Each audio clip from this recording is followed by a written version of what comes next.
నమస్తే, welcome to defence roundup episode 17. నేను పవన్ శ్రీహర్ష. భారతదేశం ప్రపంచంలో రక్షణ విభాగానికి సంబంధించిన వార్తల్ని విశ్లేషణాత్మకంగా మీ ముందరికి తెచ్చే ప్రోగ్రామే డిఫెన్స్ రౌండప్.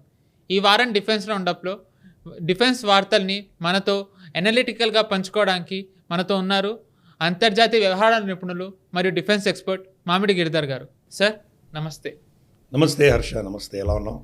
ఫైన్ సార్, మీరు ఎలా ఉన్నారు? గుడ్.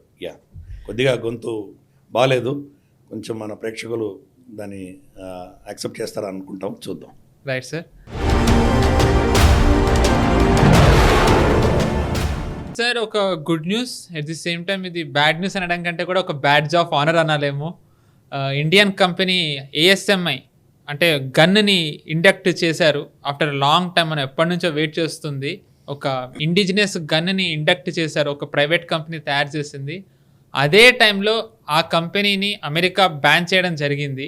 దీన్ని ఎలా చూడాలి సార్? మన Bhagyanagaram based Lokesh machine tools అన్న కంపెనీ ఒకటి, వాళ్ళు ఇండిజినస్గా ఒకటి తయారు చేశారు. దాన్ని అస్మిత అని పేరు పెట్టారు. అస్మిత అంటే మన ప్రైడ్ అందాం, మన గౌరవం అందాం, అటువంటిది. దాన్ని వాళ్ళు ఇన్ షార్ట్ అస్మి అని పేరు పిలిచి ఒక కాంబాట్, అది మషిన్ గన్, అంటే మషిన్ గన్ కాదు, మెషిన్ పిస్టల్ అందాం. అంటే అది మెషిన్ గన్ను కాదు, పిస్టల్ కాదు, రెండింటి మధ్యలో ఉన్నటువంటి రేంజ్ అది వాళ్ళు తయారు చేశారు. మనకు గతంలో ఇన్సాస్ రైఫల్స్ ఉండేవి, లేదా అన్నీ ఇంపోర్ట్ చేసుకునేవాళ్ళం. మనం దాని నుంచి మనం బయటపడాలంటే కనుక మనకు ఏదో ఉండాలి అన్న దృష్ట్యా మనం ఇండస్ట్రీని డెవలప్ చేయడంతో ఇది వచ్చింది. ఈ రీప్లేస్మెంట్స్లో మనం ఇంపోర్ట్ చేసే వాటిలో ఇజ్రాయెల్ నుంచి తీసుకుంటున్న ప్రోడక్ట్ని ఇమ్మీడియట్గా రిప్లేస్ చేస్తున్నాం మనం. కాబట్టి ఇది ఆత్మనిర్భర్ భారత్లో పెద్ద సక్సెస్ స్టోరీ కింద చూడాలి. ఇది కూడా ఏంటి, developed by lieutenant colonel Prasad Bansod. ఆయన ఆర్మీలో ఉండి రిటైర్ అయ్యి, ఆర్మీలో ఆయనకు ఉన్నటువంటి అనుభవం ఆధారంగా దీన్ని డిజైన్ చేశారు. అంటే ఇన్సాస్ రైఫల్ని మళ్ళీ రివర్స్ ఇంజనీరింగ్ చేశారు. ఆయన రివర్స్ ఇంజనీరింగ్ చేసి యాక్చువల్గా కాంబాట్ రిక్వైర్మెంట్స్లో వాళ్ళకి ఎటువంటి అవసరాలు ఉన్నాయి, ఎటువంటి ఛాలెంజెస్ ఉన్నాయి చూసి దాని ఆధారంగా ఆయన చేశారు. అంటే ఒక అనుభవజ్ఞుడైనటువంటి ఒక సైనికుడు చేసినటువంటి ఇన్నోవేషన్. మనం చూస్తే కనుక పోయిన ఎపిసోడ్లో మనం చేసాం, మనం JSR కంపెనీ, ఒక ప్రైవేట్ కంపెనీ గురించి మాట్లాడాము. దాంట్లో ఎయిర్ మార్షల్ సిరీస్ దేవ్ అన్నట్టే ఒక ఆర్మీ, ఒక ఎయిర్ ఫోర్స్ ఆఫీసర్, ఆయన తీసుకొచ్చిన ప్రోడక్ట్స్ అనే గురించి మనం చర్చించాం. మనం అటువంటి పంథాలోనే ఇప్పుడు ఈయన బన్సాడ్ గారు చేసింది కూడా మనం చూడాలి. అంటే క్రమేపీ భారతదేశం ఎప్పుడైతే మన ప్రైవేట్ రంగ సంస్థలకు డిఫెన్స్ ప్రోడక్ట్స్ని క్రమేపీ దాన్ని ఓపెన్ అప్ చేయడం మొదలుపెట్టారో, ఆర్మీలో ఉన్నటువంటి వాళ్ళు, ఫోర్సెస్లో ఉన్నటువంటి వాళ్ళు బయటికి వచ్చి వాళ్ళు ఇవి చేస్తున్నారు. గతంలో కూడా మనం స్పెషలైజ్డ్ పెయింటింగ్ గురించి మాట్లాడాం, నేవీకి సంబంధించింది. అది కూడా ఏంటంటే ఒక నేవల్ ఆఫీసర్ దానికి అక్కడ ఉన్నటువంటి ఛాలెంజెస్ చూసి రస్ట్ పట్టడము, దానివల్ల కంటామినేషన్స్ చూసి ఆయన చేశారు. సో ఒక పెద్ద సక్సెస్ స్టోరీ చూస్తున్నాం మనం. ఒక great mixture of, for instance IIT Delhi, DRDO కలిసి ఒక స్పెషలైజ్డ్ బుల్లెట్ ప్రూఫ్ వెస్ట్ తయారు చేశారు. సో మనకేంటంటే అకాడమియా, అలాగే మనకు చూస్తే కనుక రిటైర్డ్ ఆర్మ్డ్ ఫోర్సెస్ బాగా ఎక్స్పర్ట్ ఉన్నటువంటి వ్యక్తులు, అలాగే మనకు ప్రైవేట్ రంగ సంస్థలు అందరూ కూడా సడన్గా ఫ్లరిష్ అవుతున్నారు. ఇవంతా కూడా చూస్తే కనుక రఫ్లీ వీళ్ళందరి సక్సెస్ స్టోరీస్ కూడా రమ్మారమి 2020 నుంచి మొదలయ్యాయి. అంటే దాని ముందరే భారత ప్రభుత్వం ఈ డిఫెన్స్ రంగాలను లోపల చేసే ప్రయత్నం, ఐడెక్స్ లాంటివి పెట్టడం, ఇవన్నీ చేయడంతో వాళ్ళకి ఛాలెంజెస్ ఇవ్వడం, ప్లస్ స్పెషల్గా వాళ్ళకి ఇన్సెంటివ్స్ ఇవ్వడం. ఎందుకంటే ఇది చాలా R&Dతో కూడుకునే విషయం. అంత ఖర్చు పెడితే కానీ మీరు ప్రోడక్ట్ తీసుకురారు. ప్రోడక్ట్ తీసుకొచ్చిన తర్వాత కూడా అది మరి యూజర్ యాక్సెప్టెన్స్ ఉంటుందో లేదో తెలియదు. ఫర్ ఇన్స్టెన్స్ ఇదో చూద్దాం, లోకేష్ మెషిన్ టూల్సే మనం చూద్దాం. ఇది మనకు సపోజ్ ఆర్మ్డ్ ఫోర్సెస్ యాక్సెప్ట్ చేయలేదంటే వాళ్ళ R&D ఖర్చులన్నీ ఎలా పోతాయి, ఎవరు కవర్ చేస్తారు? కాబట్టి ఇటువంటి ఛాలెంజెస్ని భారత ప్రభుత్వం అర్థం చేసుకుని బిపిన్ రావత్ గారు ఉన్నప్పుడు ఎస్పెషల్లీ దీని మీద బేస్ మీద చాలా ఫోకస్ పెట్టారు. ఈ ఫోకస్ పెట్టడంతో ఈరోజు ఇటువంటి అద్భుతమైనటువంటి మనం రిజల్ట్స్ చూస్తున్నాం. 550 మషిన్ పిస్టల్స్ని మన పారా స్పెషల్ ఫోర్స్ అంటాము, మన నార్దర్న్ ఇన్ఫంట్రీ వాళ్లకు సప్లై చేయడం జరిగింది. అలాగే 3-4 ఫోర్సెస్కి, ఫర్ ఇన్స్టెన్స్ అస్సాం రైఫల్స్ కావచ్చు, లేదా నేషనల్ సెక్యూరిటీ గార్డ్ కావచ్చు, ఇటువంటి వాళ్ళకి కొన్ని శాంపిల్స్ పంపించారు. వాళ్ళు టెస్ట్ చేస్తున్నారు. పెద్ద పెద్ద ఆర్డర్స్ వాళ్ళ దగ్గర నుంచి కూడా రాబోతున్నాయి. ఇది ఇన్ఫ్యాక్ట్ భారతదేశము, ఫ్రాన్స్ ఇద్దరు కలిసి విన్యాసాలు చేసినప్పుడు ఫ్రెంచ్ ఆఫీసర్స్ కూడా దీన్ని బాగా అప్రిషియేట్ చేశారు. ప్రస్తుతానికి 550 ప్రస్తుతానికి ఆర్డర్ ఇచ్చారు, కానీ it's opening up a big market అనమాట. మన ఫోర్సెస్లో చాలామంది తీసుకునే ప్రయత్నం చేస్తుంది. కాబట్టి ఇకో సిస్టమ్ బిల్డ్ అవుతాం. ఇది పాజిటివ్ ఆస్పెక్ట్. నువ్వు చెప్పిన దాంట్లో రెండో పార్ట్కి వచ్చేసరికి దీని నెగటివిటీ ఏదైతే ఉందో, లోకేష్ మషీన్ లిమిటెడ్ ఏదైతే ఉందో మన హైదరాబాద్ బేస్డ్, దీనిని అమెరికా బ్యాన్ లిస్ట్లో పెట్టింది, దాని మీద ఆంక్షలు విధించింది. ఎందుకు అంటే కనుక వీళ్ళు రష్యాకి సప్లై చేస్తున్నారు, రష్యాకి నేపంతో వీళ్ళ మీద శాంక్షన్స్ చేశారు వాళ్ళు. 19 కంపెనీస్ భారతదేశంలో శాంక్షన్ అయ్యాలో ఇది కూడా ఒకటి ఉంది. కానీ అంటే మనమేంటి, మనకు శత్రుత్వం ఏం లేదు రష్యాతోటి. యునైటెడ్ నేషన్స్ మన మీద ఎటువంటి ఇంపోజింగ్ లేదు, మన మీద ఏదో బ్యాన్ ఇంపోజ్ చేయలేదు. ప్లస్ మనం ఏదో ట్రైలాటరల్గా ఏదో మాట్లాడుకొని అమెరికాతో కమిట్మెంట్ లేదు. For instance American allies, America ఏం చెప్తే అన్నీ వినాలి, అటువంటి మనకేం అగ్రిమెంట్ లేదు. మనకు రష్యాతో సత్సంబంధాలు ఉన్నాయి, అయినా అమెరికా వాళ్ళ దృష్టిలో వాళ్ళు చేసుకుంటూ పోతున్నారు. ఇది నువ్వు కరెక్ట్గా చెప్పావు. It's a badge of honour for us. నువ్వు బ్యాన్ చేసినంత మాత్రాన లోకేష్ మషీన్ లిమిటెడ్ ఏదైతే ఉందో వాళ్ళు బిజినెస్ అయితే ఆపుకోరు కదా. ఇప్పుడు ఈరోజు రష్యాకి సప్లై చేశారు, రేపు ఇంకెవరో అడుగుతారు, ఆఫ్రికన్ దేశాల్లో అడుగుతారు. క్రమేపీ ఎక్స్పాండ్ చేసుకుంటూనే వెళ్తాం మనం. టెక్నాలజీ అన్నది మన దగ్గర ఉంటే కనుక దాన్ని ఎలా వాడుకుంటాం అన్నది మన ఇష్టం. అది ఇంకేదో సబ్సిడీ పెడతారు, దానికి టెక్నాలజీ ట్రాన్స్ఫరో లేకపోతే వాళ్ళకి ఏదో రాయల్టీ తీసుకుని వాళ్ళు మ్యానుఫ్యాక్చర్ చేసి ఇంకెవరికో సప్లై చేస్తారు. ఏముంది అది? ఇవన్నీ ఈ శాంక్షన్స్ అన్నీ ఎప్పుడూ పనిచేసేటువంటివి కావు. అమెరికా రష్యా మీద శాంక్షన్స్ వేసిన తర్వాత రష్యన్ రూబెల్ గణనీయంగా పెరిగింది, వాళ్ళ ఎకానమీ పెరిగింది, వాళ్ళ బేస్ స్ట్రెంగ్త్ బాగా పెరిగింది. కాబట్టి వీటికి భయపడేటువంటి పరిస్థితి కాదు. Anyway, it's a big story. అది కూడా మన రాష్ట్రంలో మన ఊర్లో నుంచి తయారైనందుకు మన అందరం గర్వించదగ్గటువంటి విషయం.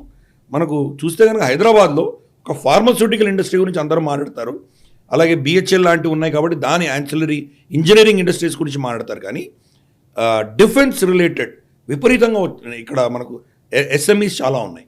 మనకు డిఆర్డిఓ ఇక్కడ ఉంది, మిధాని ఉంది, మనకు ఇలా చాలా ఉన్నాయి మనకు. కాబట్టి ఈ యొక్క ఎకో సిస్టమ్ అన్నది రీసెర్చ్ ఇక్కడ చాలా జరుగుతుంది. కాబట్టి దాని ఆధారంగా ఇక్కడ కూడా మనకు ఒక విధమైనటువంటి ఎస్ఎంఈ బేస్ అన్నది తయారవుతుంది. అందుకే లెట్ us రియలీ అప్రిషియేట్ ఈ యొక్క ఏదైతే అస్మి మషిన్ గన్స్ ఉన్నాయో ఇంకా కూడా మనం వాడి దాన్ని క్రమేపీ మన దేశంలో ఫోర్సెస్ అన్నీ కూడా ఇంకొకరి మీద డిపెండ్ అవ్వకుండా భారత ఆత్మనిర్భరత దృష్ట్యా మనకే అటువంటి టెక్నాలజీ మనమే ఉంచుకొని ఇంకా నలుగురు సప్లై చేసే దిశగా ఈ కంపెనీ ఎదగాలని మనం కోరుకుందాం. Right sir, true. మీరు ఇందాక ఏదైతే అన్నారో బ్యాన్ పెట్టిన తర్వాత రూబుల్ ఎలా మనం పైకి వెళ్ళిందో చూస్తున్నామని, సో అలాగే ఈ బ్యాన్ ఈ కంపెనీ మీద పెట్టింది ఆ కంపెనీకి ఇంకా మంచిగా చేయాలని కోరుకుందాం. So we really have to congratulate them. Hearty congratulations to Lokesh machines limited. Right sir, ఇందాక మనం ఇండియా రష్యాది మాట్లాడుకున్నాం. రష్యాకి సప్లై చేసినందుకు ఇండియన్ కంపెనీ మీద బ్యాన్ పడ్డది, శాంక్షన్ పెట్టింది.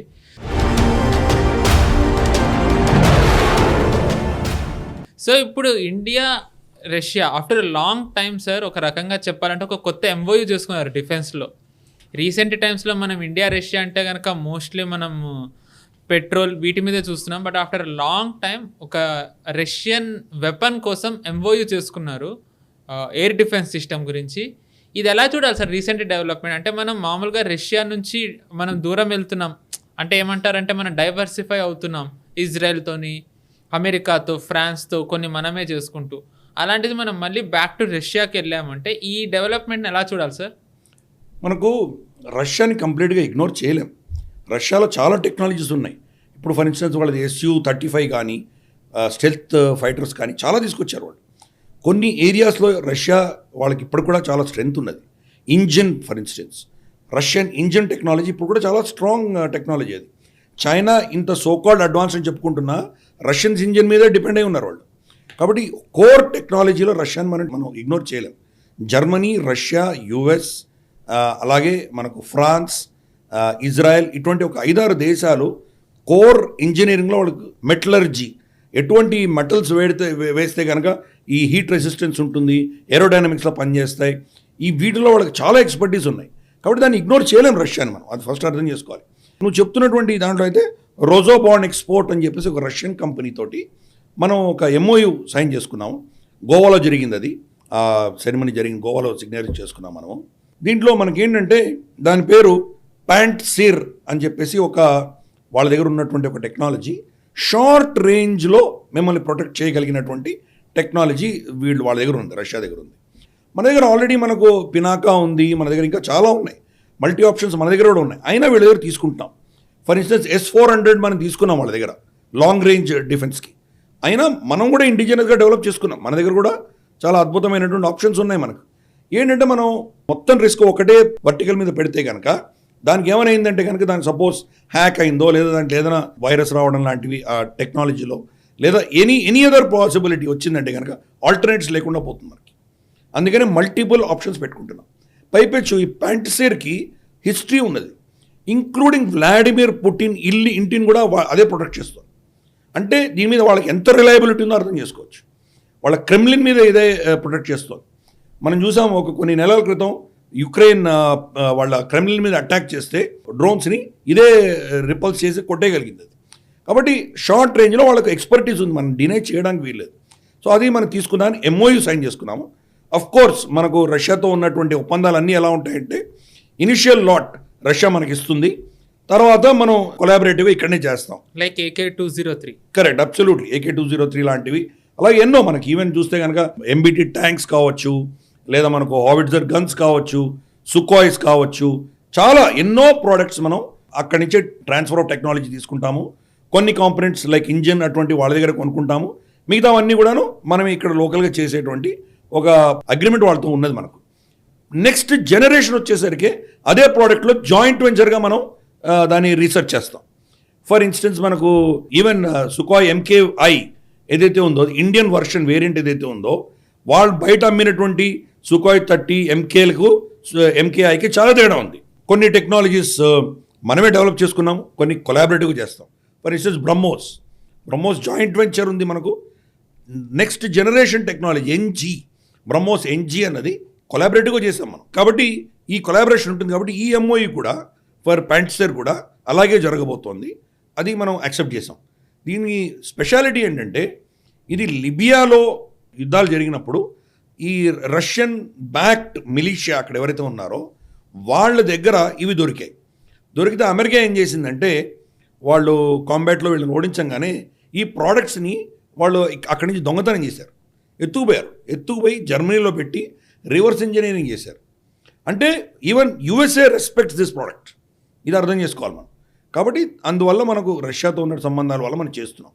సరే వాళ్ళు యుద్ధం చేస్తున్నారు కాబట్టి మనకి ఇవన్నీ నిజంగా వాళ్ళు అంత తొందరగా ఇవ్వగలరా లేదా, ఇవన్నీ ఇష్యూస్ ఉన్నాయి. రష్యా ఏం చెప్తుందంటే మా మ్యానుఫ్యాక్చరింగ్ మా ప్రాసెసెస్ యుద్ధం వల్ల డిలే అయ్యేటువంటి పరిస్థితులు ఉంటే మేము మీకు మీ దేశంలోనే మీరు ఈవెన్ ఫస్ట్ క్లాట్ నుంచి కూడా తయారు చేసేదానికి వీ విల్ సపోర్ట్ యూ అని చెప్తున్నారు.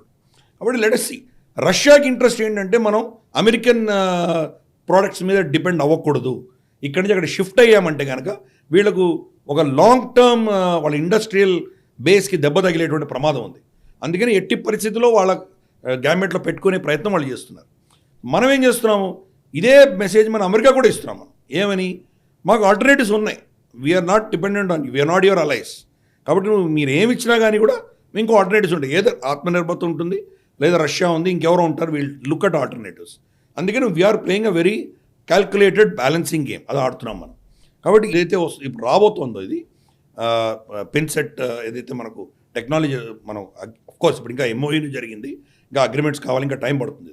అప్పటికి డొనాల్డ్ ట్రంప్ మన మీద ఎటువంటి శాంక్షన్స్ చేస్తాడో అది కూడా ఒక ఇష్యూ ఉంది, మనం చూడాలి. ఎందుకంటే క్యాట్సా శాంక్షన్స్ ఇటువంటి చాలా ఉన్నాయి, అవన్నీ మన మీద ఉపయోగించేటువంటి ప్రమాదం కూడా ఉంది. ఎందుకంటే అది ట్రాన్సాక్షనల్ మనిషి, ఒక దాంట్లో మనల్ని ఫుల్గా సపోర్ట్ చేస్తాడు. ఇప్పుడు మార్కో రూబియో ఆయన ఇప్పుడు is likely to be first Latino secretary of state, is completely pro India కాకస్లో ఉన్నటువంటి వ్యక్తి. కాబట్టి కొన్ని ఇష్యూస్లో మనకు చాలా సపోర్టివ్గా ఉంటారు. కానీ ఎగ్జాక్ట్ ఆపోజిట్ కూడా చేయొచ్చు. రష్యా మీద సపోజ్ ఆయనకు నచ్చలేదంటే, పుటిన్ తోటి ఆయనకు సరిగా రిలేషన్షిప్ జరగలేదంటే ఇమ్మీడియట్గా మన మీద కూడా శాంక్షన్ చేసినా మనం ఆశ్చర్యపడక్కర్లేదు. కరెక్ట్ సార్, మీరు అన్నదాని చిన్న ఎక్స్టెన్షన్ ఏంటి అంటే ఈయనే మార్క్ రూబియో అనే వ్యక్తి యాక్చువల్లీ యుక్రెయిన్ దాంట్లో ఉండాలి అని ఆయన అమెరికన్ ఫోర్సెస్ అక్కడ ఉండాలి అనే వ్యక్తి. సో కుడ్ బి అంటే మీరు అన్నట్టుగా శాంక్షన్స్ పెట్టచ్చు, ఆర్ లేకపోతే స్టాండ్ చేంజ్ చేసుకుని వాళ్ళు మనకి ఎగ్జంప్షన్ అనేది ఇవ్వచ్చు, లైక్ S-400కి ఇచ్చినట్టు. కరెక్ట్. అందుకని ఒక బ్యాలెన్సింగ్ యాక్ట్ అని మనం చేస్తున్నాం. మనం రష్యా నుంచి కొంటాం, అమెరికా నుంచి కొంటాం. అమెరికా ఏంటి ఇప్పుడు డొనాల్డ్ ట్రంప్ వెళ్ళి look India is bought so much equipment from us అనేదో చెప్పుకుంటాడు ఆయన. కాబట్టి అది న్యూట్రలైజ్ చేస్తాం. అందుకని మోదీ గారు వీళ్ళందరినీ చాలా చూశారు. వీళ్ళు వచ్చారు, వెళ్ళిపోయారు. ట్రంప్ లాస్ట్ టైం వెళ్ళిపోయిన తర్వాత బైడెన్ని కూడా హ్యాండిల్ చేశారు మోదీ. ఇప్పుడు మళ్ళీ ట్రంప్ని హ్యాండిల్ చేస్తున్నారు. పుటిన్ ఆఫ్ కోర్స్ ఎప్పటి నుంచో ఉన్నాడు ఆయన. పుటిన్ చాలా దీర్ఘకాలంగా ఆయన హ్యాండిల్ చేశారు. కాబట్టి ఈయన కూడా 11 ఏళ్ళు ఆల్మోస్ట్ అయిపోయింది, 10.5 years దాటింది. ఇప్పుడు ఈయన కూడా చాలా అనుభవం ఉంది. ఈ బ్యాలెన్సింగ్ యాక్ట్ అనేది మనం అద్భుతంగా చేయగలం. ఈ యొక్క సిస్టమ్ ఏదైతే డిఫెన్స్ సిస్టమ్ మనకు రాబోతుందో it is going to add more power. మనకు అటాకింగ్ కెపబిలిటీ ఒకటైతే డిఫెన్సివ్ కేపబిలిటీ కూడా చాలా ఇంపార్టెంట్. ఎందుకంటే మనం చూస్తున్నాం ఇజ్రాయెల్లో వాళ్ళ దగ్గర ఎంత అగ్రెసివ్గా వాళ్ళు వెళ్ళి హిజ్బుల్లాని తర్వాత హమాస్ని టార్గెట్ చేసి కొడుతున్నా ఏదో ఎక్కడో లీక్ అయ్యి వాళ్ళ ఐరన్ డోమ్స్ ఇవన్నీ స్లింగ్స్, డేవిడ్ స్లింగ్స్ ఇవన్నీ వాటిలన్నీ లీక్ అయ్యి వాళ్ళ మీద బాంబులు పడుతున్నాయి కదా. కాబట్టి దానిని మనం స్ట్రెంథన్ చేయాలి. సపోజ్ అటువంటివి ఏదైనా కొన్ని లీక్ అయ్యి మన క్రూషియల్ ఇన్స్టలేషన్ మీద పడితే పరిస్థితి ఏంటి? అందుకని ఇది షార్టెస్ట్ రేంజ్ బిల్డింగ్ మీద పెట్టుకుంటాం, మన పార్లమెంట్ బిల్డింగ్ మీద పెట్టుకుంటాం, లేదా మన రాష్ట్రపతి భవన్ మీద పెట్టుకుంటాం, ప్రైమ్ మినిస్టర్స్ హౌస్ మీద పెట్టుకుంటాం. సో ఇమ్మీడియట్ థ్రెట్ అక్కడ దాకా ఇన్ని క్రాసెస్ వచ్చిన తర్వాత లాస్ట్ డిఫెన్సివ్గా దీన్ని వాడుకునేటువంటి అవకాశం ఉంది మనకి. అందుకని ఇది భారతదేశం చేస్తున్నటువంటి ఒక బ్యాలెన్సింగ్ యాక్ట్ ప్లస్ అద్భుతమైనటువంటి focus on solid defensive grid. దాని దృష్ట్యా ఈ ఎంఓఏని మనం చూడాలి. Correct sir. అంటే ఆల్మోస్ట్ అన్ని యాంగిల్స్, అన్ని నెరేటివ్స్ అన్ని కవర్ చేసేయడం జరిగింది దీంట్లో. కాకపోతే అంటే మనం ఇప్పటివరకు మీరు చెప్పిన దాంట్లో ఏంటంటే America, India, America, Russia, India, Russia అన్ని ఈ నెరేటివ్స్. కొంచెం దీనికి అవుటర్కి వెళ్తే రీసెంట్లీ పాకిస్తాన్ ఇంకా రష్యా కూడా కొంచెం దగ్గర అవుతూ డిఫెన్స్ డీల్స్ ఇవి కూడా మాట్లాడుకుంటున్నారు. అంటే వాళ్ళు ఏం చేసుకోలేదు ఇస్తాము అని. కానీ గతంలో రష్యా పాకిస్తాన్కి MI-17 లాంటి హెలికాప్టర్స్ మన దగ్గర ఉన్నవే ఇవ్వడం జరిగింది. సో రీసెంట్లీ అగ్రిమెంట్ చేసుకోవడం వల్ల కూడా ఇండియా ఏమన్నా కొంచెం అంటే కంప్లీట్లీ పాకిస్తాన్ వైపు వెళ్ళకుండా మన వైపే ఉండేలాగా ఏమన్నా చేసుకున్నారు అనుకోవచ్చా? పాకిస్తాన్ రోల్ ఏమన్నా ఉందంటారా దీంట్లో? యాక్చువల్గా రష్యా మన మీద ఒత్తిడి తెచ్చే ప్రయత్నం వాళ్ళు కూడా చేస్తున్నారు. మన మీద లీవర్స్ లేకపోతే మనం కన్వీనియంట్గా అమెరికన్ క్యాంప్లోకి వెళ్ళిపోయే ప్రమాదం ఉంది. కాబట్టి పాకిస్తాన్ తోటి ఏదో ఫ్రెండ్షిప్ చేస్తున్నట్టు చూస్తున్నారు, ఒక స్టాండ్ తీసుకుంటున్నారు వాళ్ళు. ఫర్ ఇన్స్టెన్స్ వాళ్ళతోటి జాయింట్ మిలిటరీ ఎక్సర్సైజెస్ గురించి మాట్లాడుతున్నారు, బ్రిక్స్ మెంబర్షిప్ గురించి మాట్లాడుతున్నారు. సో ఇటువంటివన్నీ కూడా వాళ్ళు మెల్లిమెల్లిగా మన మీద ప్రెషర్ తీసుకొచ్చే ప్రయత్నం రష్యా చేస్తుంది. అమెరికాకున్న లీవర్స్ మన మీద ఏమున్నాయో మనం చూస్తున్నాం, ఎట్లా ప్రెషరైజ్ చేస్తున్నారు. సో అన్ని దేశాలు వాళ్ళ ఇంట్రెస్ట్ దృష్ట్యా భారతదేశం మీద ఒత్తిడి తీసుకొచ్చే ప్రయత్నం చేస్తున్నారు. పాకిస్తాన్ పావుగా వాడుకుంటున్నారు. పాకిస్తాన్ ఎట్టి పరిస్థితిలో రష్యన్ యాంబిట్లోకి వెళ్ళదు. దానికి 2 కారణాలు ఉన్నాయి. ఒకటి, వీళ్ళు రష్యన్ యాంబిట్లోకి వెళ్ళడానికి చైనా ఒప్పుకోదు. వాళ్ళు కంప్లీట్గా చైనీస్ గ్రిప్లో ఉన్నారు. చైనీస్ గ్రిప్ కంటే కూడా పాకిస్తాన్ ఎక్కువ అమెరికన్ క్యాంప్లో ఉంది. ఈ విషయం మనం అర్థం చేసుకోవాలి. వాళ్ళ మొత్తం డిఫెన్స్ ఎస్టాబ్లిష్మెంట్ కానీ వాళ్ళ ఆర్మ్డ్ ఫోర్సెస్ కానీ అమెరికా మీద డిపెండ్ అయి ఉన్నాయి. అమెరికాలో ట్రైనింగ్ తీసుకున్నారు, వాళ్ళు కంప్లీట్గా అమెరికాతో అనుసంధానమే ఉన్నారు. చైనా నుంచి ఈరోజు పైసలు కావాలి కాబట్టి వాళ్ళ దగ్గర నుంచి కొనుక్కుంటున్నారు, తీసుకుంటున్నారు. కానీ వాళ్ళ లాయల్టీస్ ఆర్ విత్ యూఎస్ఏ నుంచి దూరం వెళ్ళేటువంటి సమస్య లేదు. ఆల్రెడీ వాళ్ళు ట్రంప్ వచ్చాడు కాబట్టి ఇంకా ఎటువంటి పరిస్థితి ఉంటుందో వాళ్ళకి తెలియదు. కాబట్టి ఈ పరిస్థితిలో వాళ్ళు కానీ రష్యా దగ్గరికి వెళ్తే ఇంకా వాళ్ళు చాలా దెబ్బతినేటువంటి ప్రమాదం ఉంది. కాబట్టి ఈ పరిస్థితుల్లో ఇదంతా ఒక టాక్టికల్ గేమ్స్ జరుగుతున్నాయి. కానీ మనకు అంతకంటే పెద్ద వరి అవ్వాల్సిన విషయం ఏం లేదు. ఒకళ్ళు ఇచ్చినా చేస్తే కూస్తే ఏదో వాళ్ళకి ఇచ్చేటువంటి ఎక్విప్మెంట్ ఏదైతే ఉందో నాశరకమైనవి ఆల్రెడీ ఎప్పుడో పాత టెక్నాలజీ వాళ్ళకి ఇస్తున్నారు. మనం ఏం చేసామంటే రష్యా నుంచి కొన్న అన్ని టెక్నాలజీస్ని ఇండిజినైజ్ చేసేసాం. ఈరోజు MKI ఏదైతే మన దగ్గర ఉందో ఇవి చూస్తే కనుక రష్యాలో ఉన్నటువంటి టెక్నాలజీస్కి మన సుఖాయ్లో ఉన్నటువంటి టెక్నాలజీకి మనకు హిందీలో చెప్తారు జమీన్ ఆస్మాన్ కా ఫరక్, కంప్లీట్ డిఫరెంట్. దాంట్లో ఉత్తమ రడార్ల దగ్గర నుంచి తీసుకొని దాంట్లో ఉన్నటువంటి నావిగేషన్ సిస్టమ్ దగ్గర తీసుకొని దాని వెపన్ సిస్టమ్స్ తీసుకొని అన్నీ ఇండిజినైజ్డే. సో దాంట్లో నిజంగా బయట చూడడానికి రష్యన్ సుఖాయ్ షేప్ ఉండొచ్చు, లోపల మొత్తం చేసాం. అలాగే MPT ట్యాంక్స్ కూడా అంతే. అలాగే మనం అడ్మిరల్ గోర్ష్కోవ్, మనం INS విక్రమాదిత్య ఏదైతే ఉందో కంప్లీట్ చేంజ్ చేసాం, దాన్ని ఇండిజినైజ్ చేసుకున్నాం, చాలా చేసుకున్నాం మనం. కాబట్టి రష్యన్ టెక్నాలజీ వాళ్ళకి ఒకవేళ పాకిస్తాన్కి అమ్మినా దానిని మనం చాలా ఎన్హాన్స్మెంట్ చేసుకున్నాం. కాబట్టి వాటిని కౌంటర్ కూడా చేయొచ్చు మనం. ఈ క్యాట్ అండ్ మౌస్ గేమ్ ప్రపంచంలో జరుగుతూనే ఉంటుంది. So we also know how to pull the levers. కాబట్టి ఒకవేళ రష్యా ఒక రెడ్ లైన్ దాటి వెళ్ళిందంటే రష్యాని ఎక్కడ చెక్ చేయాలో మనకు ఆ లీవర్స్ కూడా మన దగ్గర ఉన్నాయి. Right sir. ఎందుకంటే మామూలుగా ఎప్పుడైనా సరే ఇండియా రష్యాది వస్తే కనుక యూఎస్ ఒక్కటే చూస్తాం మనం. బట్ అది కాకుండా ఇంకోటి కూడా ఉంది. సో అది ఎలా చూడాలి అనే దానివల్లే ఈ క్వశ్చన్ అడగడం జరిగింది. Right sir. ఇప్పటివరకు మనం అన్ని ఇండియా అబ్రాడ్ రిలేషన్సే మాట్లాడుకున్నాం. బట్ ఇప్పుడు కనుక మనం ఇంటర్నల్లీ వచ్చినట్టయితే, ఇన్ఫ్యాక్ట్ బార్డర్కి వచ్చినట్టయితే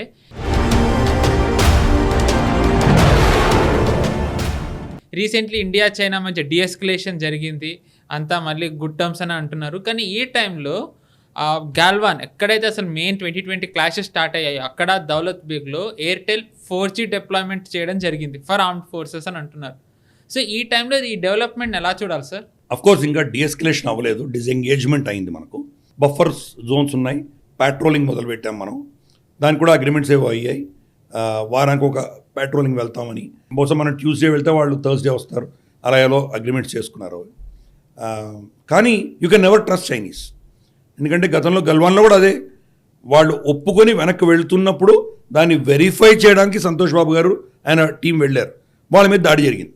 కాబట్టి చైనా వాళ్ళు ఒప్పుకున్న ఒప్పందాలు ఏవి వాళ్ళు దాన్ని పాటించరు అని మనకు తెలుసు. అందుకనే అగ్రిమెంట్స్ చేసుకున్న verify, confirm and be cautious. మన అప్రోచ్ చాలా క్లియర్గా ఉంటుంది. అది ఒక ఎత్తు. రెండవది, ఎయిర్టెల్ 4G అక్కడ డిప్లాయ్ చేశారు. దీని యొక్క స్ట్రెంగ్త్ మనం అర్థం చేసుకోవచ్చు. ఎందుకంటే మనకు యుక్రెయిన్లో రష్యన్ ఫోర్సెస్ వాళ్ళు వాడినటువంటి మొబైల్ ఏవైతే డివైసెస్ ఉన్నాయో వాటిని ట్రాక్ చేసి యుఎస్ యుక్రెయిన్కి ఇంటెలిజెన్స్ ఇస్తే వాళ్ళు టార్గెట్ చేసి కొట్టారు. ఇక్కడ చాలా విఫలమయ్యారు వీళ్ళు. వీళ్ళ టెక్నాలజీ అంతా కూడాను, యుక్రెయిన్ టెక్నాలజీ అంతా కూడా వీళ్ళు ఫస్ట్ రౌండ్ ఆఫ్ బొంబార్డ్మెంట్లో కట్ చేసేసారు.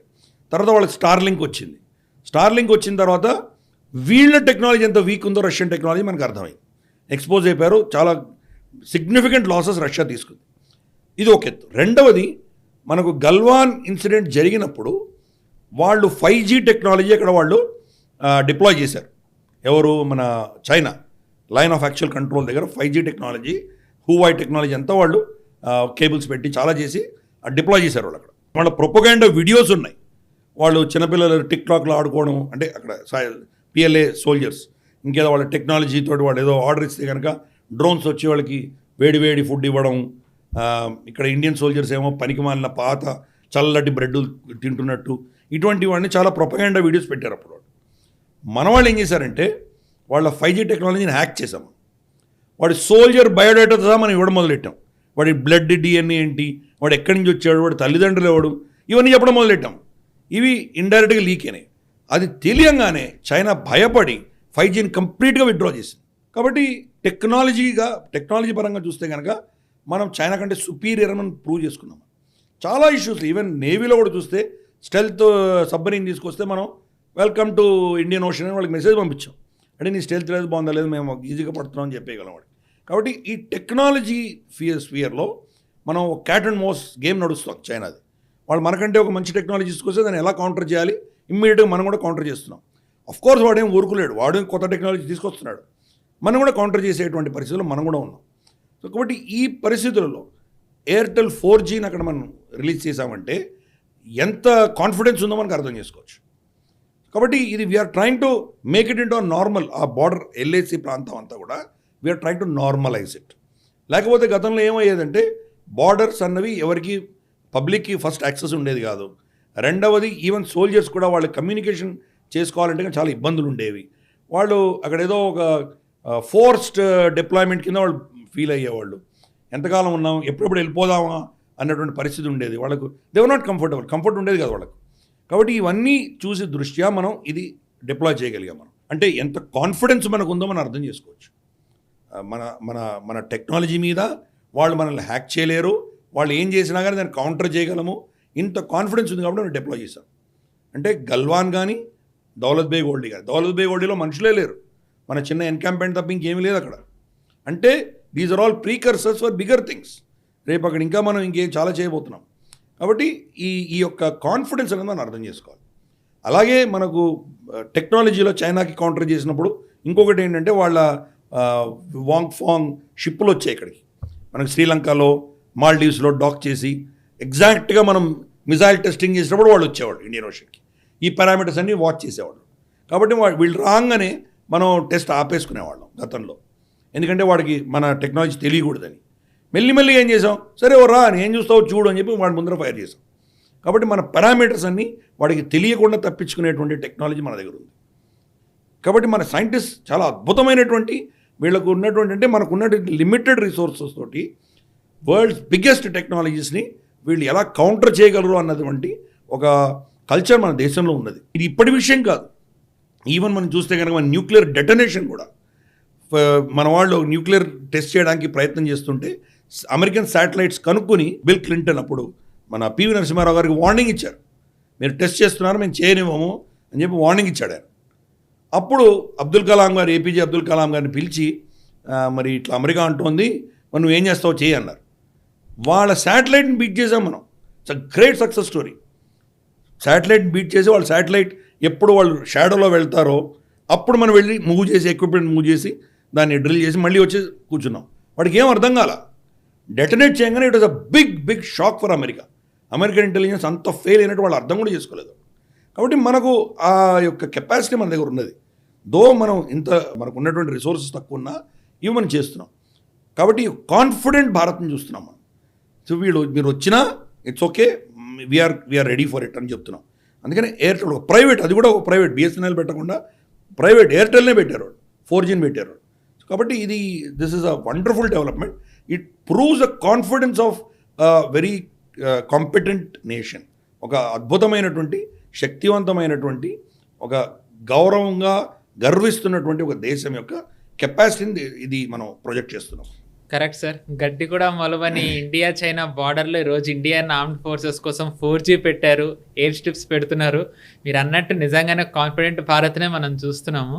కానీ ఈ విషయంలో నేను ఇదివరకు కూడా చెప్పాను, నేను ఇండియా చైనా బార్డర్ అనద్దు అని చెప్పి. Indo Tibet border. Right. Tibet is an occupied part of China. కాబట్టి అందుకని మనం ఇండో టిబెటన్ బార్డర్ పోలీస్ అన్నాం, ఇండో చైనా అనలేదు మనం. సో ఈ terminologies make a lot of difference. కాబట్టి ఇది yes what you said is right. మనం కాన్ఫిడెంట్గా మనం ఈ ప్రాంతంలో మనం అంతా కూడాను నార్మలైజ్ చేసే ప్రయత్నం చేస్తున్నాం. Right sir.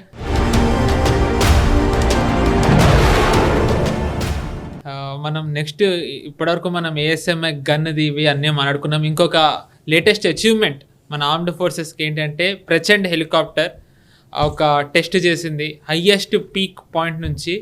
Sir, Prachand helicopter గురించి మీరు ఆల్రెడీ గతంలోనే డిఫెన్స్ రౌండ్ అప్ ఎపిసోడ్లో చెప్పారు. ఇప్పుడు క్వశ్చన్ ఏంటంటే సార్, మన ఇండియన్ ఆర్మీ దగ్గర కానివ్వండి, ఎయిర్ ఫోర్స్ దగ్గర కానివ్వండి, వరల్డ్స్ బెస్ట్ అటాక్ హెలికాప్టర్స్ ఉన్నాయి. అమెరికాది అపాచీ ఉంది, ఎట్ ది సేమ్ టైం రష్యాది MI-24 కూడా ఉంది. అపాచీ అనేది ఎంత ఫేమస్, ఎంత పవర్ఫుల్ అనేది అందరికీ తెలిసిందే. MI-24 రష్యాది కూడా తెలిసిందే. కానీ ఇవి రెండు చేయలేదు, ప్రచండ్ చేసింది. అదేంటి? దీనివల్ల ప్రచండ్ ఎందుకు ఇంపార్టెంట్ అనేది ఇప్పటికన్నా దాన్ని ప్రశ్నించే వాళ్ళకి అర్థమైంది అనుకోవచ్చా? అంటే మనకు అపాచే కానీ లేదా రష్యన్ది కానీ ఇవన్నీ ఏంటంటే వాళ్ళ దేశంలో వాళ్ళ యుద్ధాలు చేసే ప్రాంతాలంతా కూడా ప్లేన్సే లిటరల్గా. వాళ్ళ టెక్నాలజీ అంతా దానికే వాడుకున్నారు వాళ్ళు. మనము గతంలో World War I కానీ World War II కానీ లేదా వీళ్ళ గల్ఫ్ వార్స్ కానీ, లిబియా కానీ, కొరియన్ వార్స్ కానీ, అమెరికన్ టెక్నాలజీ కానీ, రష్యన్ టెక్నాలజీ కానీ ఇవన్నీ కూడాను లిటరల్గా ప్లేన్స్లో యుద్ధం చేసేటువంటివి. కొండలో హై ఆల్టిట్యూడ్స్లో యుద్ధం చేసేటువంటి టెక్నాలజీ వాళ్ళ దగ్గర చాలా తక్కువ ఉంది వాళ్ళ దగ్గర. కాబట్టి మనం డెవలప్ చేసుకుంటున్నాం. అక్కడ హెవీ లిఫ్ట్ హెలికాప్టర్స్ వెళ్ళడం చాలా కష్టం. ఆక్సిజన్ తక్కువ ఉంటుంది, గాలే తక్కువ ఉంటుంది. అక్కడ ఇవి క్రాష్ అయిపోయినటువంటి ఉదంతాలు చాలా ఉన్నాయి మనకి. ఫర్ ఇన్స్టెన్స్ అమెరికన్ టెక్నాలజీతో కొన్న ఎన్నో హెలికాప్టర్స్, ఎన్నో ఎయిర్ క్రాఫ్ట్స్ నేపాల్లో క్రాష్ అయిపోతున్నాయి. కాబట్టి మనకు ఆ పరిస్థితి ఉండకూడదని చెప్పి ఇండిజినస్గా మనమే మన దేశంలో తయారు చేసుకున్నాం. అదే light combat helicopter LCH Prachand గురించి మనం డిఫెన్స్ రౌండప్లో చర్చించుకున్నాం. కానీ ఇప్పుడు ఏం చేశారంటే వాళ్ళు highest battle field 16,000 feet above sea level, అక్కడ 16,000 అడుగుల ఎత్తున వీళ్ళు అక్కడ ఆక్సిజన్ తక్కువ ఉన్నటువంటి ప్రాంతంలో వీళ్ళు ఫైరింగ్ టెస్టింగ్ చేశారు వాళ్ళు. సో అద్భుతమైన పిన్ పాయింట్ ప్రెసిషన్తో కొట్టగలిగారు. ప్లస్ అక్కడ ట్రాకింగ్ డివైస్, అక్కడ ఏ ఆబ్జెక్ట్స్ ఉన్నాయి అక్కడ దాన్ని ఏమంటారంటే మనకు ఒక వైట్ ఒక అంత మంచుతో ఉంటుంది కదా.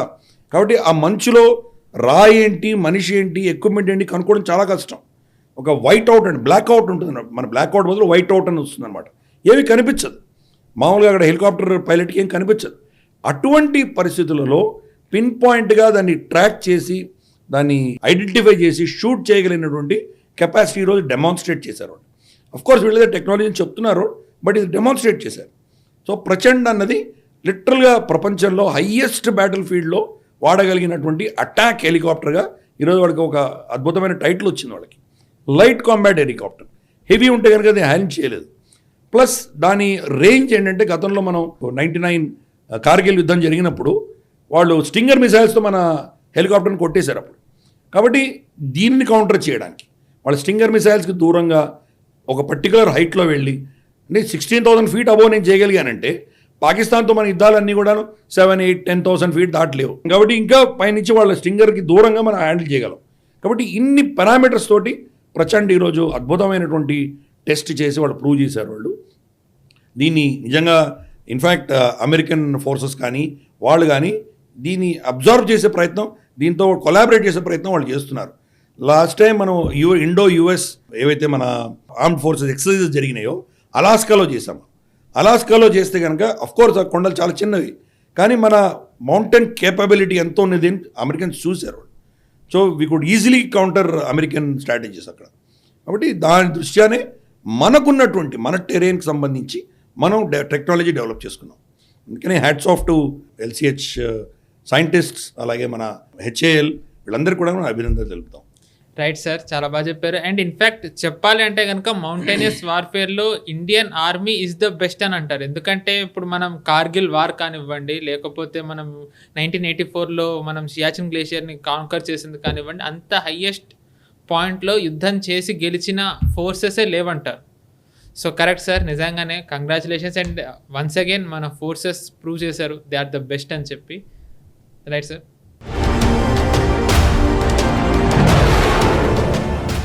మనం కనుక మరో న్యూస్లోకి వెళ్ళినట్టయితే టాటా, అంటే మామూలుగా గతంలో ఎన్నో డిఫెన్స్ రౌండ్ ఆఫ్ ఎపిసోడ్స్లో మీరు టాటా ఇండియన్ ఆర్మ్డ్ ఫోర్సెస్ కోసం మ్యానుఫ్యాక్చర్ చేసిన ఎన్నో చెప్పారు. కానీ ఈసారి ఇదే టాటా మొరాకన్ ఫోర్సెస్కి మ్యానుఫ్యాక్చర్ చేస్తున్నారు. ఎస్పెషల్లీ ప్లాంట్స్ ఏవైతే మొరాకోలో పెడుతున్నారు. అంటే ఇది నిజానికి చెప్పాలంటే మన ఇండియన్ కంపెనీస్కి ఇది ఒక బూస్ట్ కింద చూడొచ్చా, ఇన్స్పిరేషన్ కింద టాటా నిలుస్తుందంటారా? తప్పకుండా ఈ పని టాటాసే చేయగలరు. టాటాస్ కానీ మహీంద్రాస్ కానీ ఇటువంటి పెద్ద పెద్ద కంపెనీలు ఎవరైతే ఉన్నారో, అదానీస్, రిలయన్స్, మన స్ట్రెంగ్త్ వాళ్ళు, ఇటువంటి పెద్ద పెద్ద గ్రూప్స్ ఏవైతే ఉన్నాయో అవి మన దేశం యొక్క ఫైనాన్షియల్ పవర్ కావచ్చు, టెక్నాలజీ పవర్ కావచ్చు, ఎకనామిక్ పవర్ని ప్రపంచవ్యాప్తంగా వాళ్ళు తీసుకువెళ్ళగలిగినటువంటి శక్తి ఉన్నటువంటి గ్రూప్స్ ఇవన్నీ కూడా. టాటాస్ మనకు 8x8 వెహికల్స్ మనకు సప్లై చేస్తున్నారు. అది కూడా యాంఫీబియస్, అంటే వాళ్ళు వాటర్లో నీళ్ళలో కూడా వెళ్ళొచ్చు, భూమి మీద వెళ్తాయి, కొంత పర్టికులర్ ఎలివేటెడ్ కొండల్లో కూడా వెళ్ళొచ్చు. అవి కొంత ఇంక్లినేషన్ ఎక్కువ ఉన్నటువంటి ప్రాంతాల్లో కూడా, అంటే మనకు హిమాలయన్ టెరెయిన్లో వాళ్ళు వెళ్ళగలిగినటువంటి కేపబిలిటీ ఉన్నటువంటి 8x8 వాళ్ళు మనకు వెహికల్ సప్లై చేస్తున్నారు. ఈ 8x8 స్పెషాలిటీ ఏంటంటే దానిలో మనుషులను తీసుకెళ్ళచ్చు, సైనికులను తీసుకెళ్ళచ్చు. అంటే కాంబాట్ జోన్స్లో వాళ్ళకు మైన్స్ కానీ లేదా వాళ్ళ మీద ఏమైనా స్నైపర్ ఫైర్స్ ఇటువంటి అటాక్స్ జరిగితే కనుక దాని నుంచి తట్టుకోగలిగినటువంటి కెపాసిటీ దీంట్లో అంతా పెడతారనమాట. అలాగే దీంట్లో కెమికలీ కంటామినేటెడ్ జోన్స్ ఉండొచ్చు, అక్కడ న్యూక్లియర్, కెమికల్, బయాలజికల్ కంటామినేషన్ ఉంటే అక్కడ కూడా దాన్ని ప్రొటెక్ట్ చేసుకొని వెళ్ళగలిగినటువంటి ఫీచర్స్ దాంట్లో పెట్టుకున్నారు. దీంట్లో రెడార్ ఫీచర్స్ ఉన్నాయి. అలాగే దీంట్లో స్మాల్ మషిన్ గన్స్ దగ్గర నుంచి తీసుకొని రైఫల్స్ దగ్గర నుంచి డిఫరెంట్ గ్రానైట్ థ్రోవర్స్ ఇటువంటి చాలా పెట్టుకున్నారు వాళ్ళు. కాబట్టి అంటే ప్లాట్ఫామ్ టాటాస్ తయారు చేస్తుంది. దాని మీద ఏం పెడతారనేది మన ఇష్టం.